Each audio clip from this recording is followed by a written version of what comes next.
Hi everyone, welcome to Medicine with Aries again.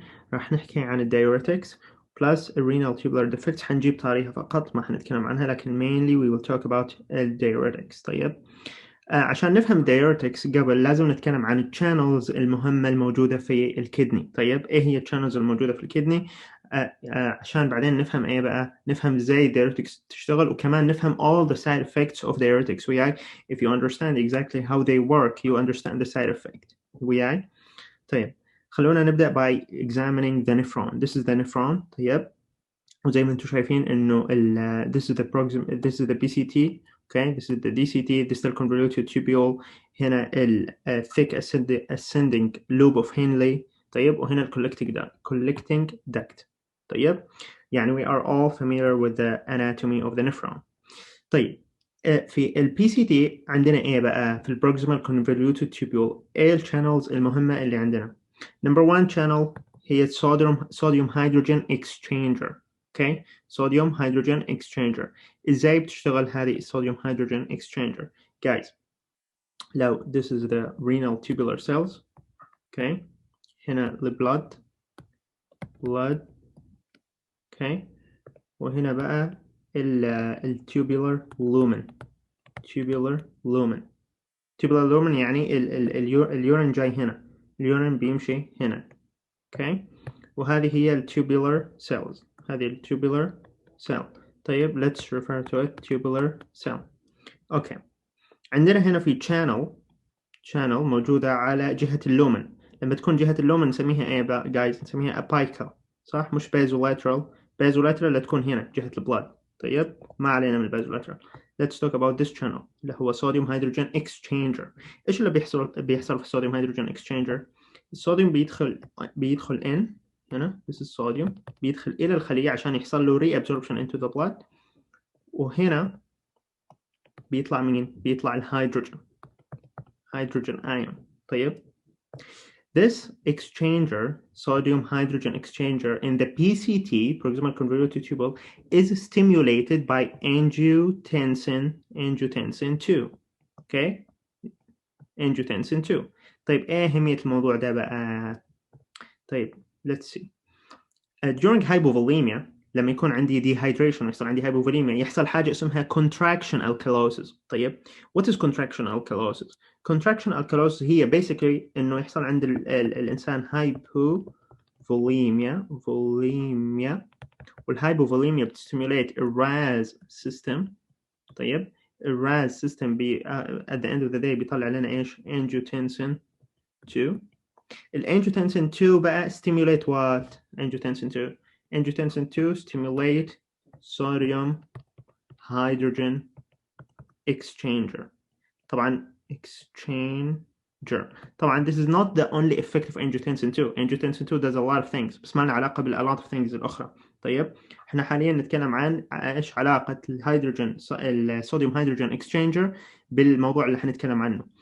الموضوع اللي حنتكلم عنه لانه when you give diuretics بتعمل ايش؟ بتعمل diuresis وياي.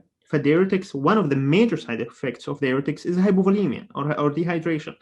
عشان كذا اللوب diuretics والثيازايد بيعملوا metabolic alkalosis. ليه metabolic alkalosis؟ Because what is hydrogen ion guys؟ hydrogen ion guys is an acid. hydrogen ion يساوي acid. واحنا ايش اللي بيحصل عندنا في diuretics loop diuretics والثيازايد؟ they cause dehydration وياي. ف one mechanism by which ان هم يعملوا metabolic alkalosis ان هم يعملوا dehydration اللي هو hypovolemia. طيب وبعدين hypovolemia stimulate the RAS system. RAS increase الangiotensin 2. اوكي الangiotensin 2 بيعمل لي ايش؟ بيستيموليت الصوديوم هيدروجين اكسشينجر. صوديوم هيدروجين اكسشينجر بتطلع الهيدروجين into the lumen وبعدين يروح يكمل في اليورين into the bladder. طيب ففهمنا هنا انه we are losing hydrogen ion in the presence of angiotensin 2 in the presence of what؟ hypovolemia وياي. وبالتالي this is one mechanism by which diuretics loop diuretics and thiazide بيعملوا لنا ايه بقى؟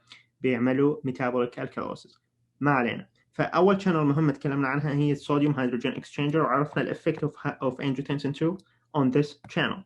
Now the second very important channel ما لها علاقة diuretics بس very important channel اللي هي sodium phosphate cotransporter. صوديوم فوسفات كو ترانسبورتر. طيب ايش اللي بيحصل في الصوديوم فوسفات كو ترانسبورتر بقى كمان؟ لو قلنا انه this is the tubular lumen cells وهنا بقى البلد وهنا اللومن. ايه اللي بيحصل؟ هنا عندي كمان channel. هذه الchannel بتعمل reabsorption to sodium coupled with الفوسفات. اوكي coupled with الفوسفات. ايه اللي بيحصل بقى؟ اللي بيحصل انه الباراثايرويد هرمون بيعمل what؟ parathyroid hormone بيعمل inhibition to this channel right plus بيعمل stimulation إلى channel حنتكلم عنها بعد شوية. لما الباراثايرويد هرمون يعمل inhibition to this channel what happens guys؟ اللي بيحصل إنه بيحصل عندي hypophosphatemia. فوسفات بيروح في اليورين يكمل في اليورين. ما هذا هو اللومن جايز. احنا كنا نتكلم نقول إنه هنا اللومن وهنا التوبولار سيلز وهنا البلد. طيب فإذا أنا I cannot reabsorb الفوسفات through what? Through the inhibition of sodium phosphate cotransporter in the PCT اللي هو proximal convoluted tubule. اللي بيحصل الفوسفات بيروح مع اليورين فيديني hypophosphatemia. طيب اوكي ازاي الباراثايرويد هرمون بيعمل هايبركالسيميا؟ حنتكلم عنه بعد شويه. زي انه بيليفيت الكالسيوم ليفل حنتكلم عنه بعد شويه لما نفهم الشانل اللي شغال عليها مين؟ الباراثايرويد هرمون. طيب وبالتالي we are done with the second channel اللي هو sodium phosphate cotransporter inhibited by parathyroid hormone. طيب اوكي عندنا كمان channel اسمها sodium glucose cotransporter. هذه موجودة فين بقى؟ في البي سي تي. inhibited by what? by canagliflozin. guys gliflozins هذول بيعملوا ايش؟ inhibition to this channel فبيعملوا glycose urea. طيب or glucose urea whatever you want to say glycose urea or glucose urea. وبالتالي بيعملوا osmotic diuresis. اوكي طيب these are يستخدموا في الدايابيتيز طبعا الكاناجلفلوزين DM2 DM type 2. طيب let's talk about مين بقى الكربونيك انهيدريز والاسيتازولاميد. لانه ايه هو الاسيتازولاميد؟ هو one of the diuretics اللي حنتكلم عنهم right now. طيب let's talk about acetazolamide وايش علاقته بالبي سي تي.